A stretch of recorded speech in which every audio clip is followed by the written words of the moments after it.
भारताला स्वातंत्र्य मिळून 70 ते 75 वर्षे पूर्ण झाले। भारत आज महासत्ताकडे वाटचाल करत आहे असे देशाचे पंतप्रधान सांगत आहेत।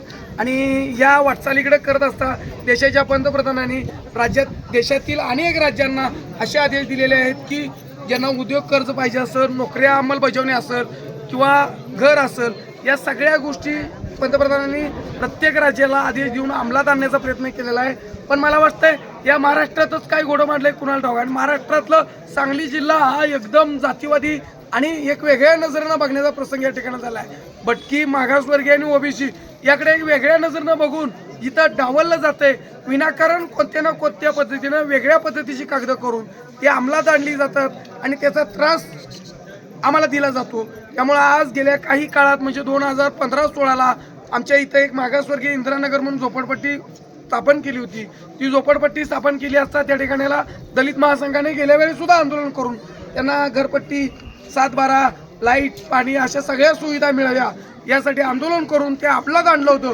पण त्यावेळी काही शाण्या महाशयांनी, राजकीय महाशयांनी त्यांची जी घरपट्टी आहे ती अस्तित्वात न आणता ती राखून ठेवली गेली आणि पुन्हा या घरपट्टीचा विषय काढून ही सासगावला जी MIDC झाली गेली, हे MIDCला ही जागा चांगली आहे आणि ती अंमलात आणण्यासाठी त्यांनी या ठिकाणाला पुन्हा ही घरं उद्ध्वस्त करण्याचं कट कारस्थान केलेलं आहे।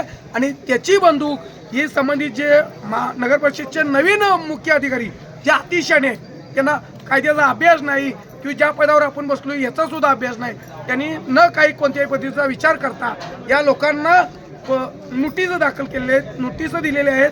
त्यामध्ये असं म्हणलं गेलेलं आहे की 7 दिवसात ही घरं खाली करून आम्हाला देण्यात यावी। त्यामुळं आज आम्ही या ठिकाणाला मुख्य अधिकारी साहेबांना एक इशारा देण्यात आला होता, त्यांना देण्यासाठी आम्ही या ठिकाणाला उंट मोर्चा काढला होता।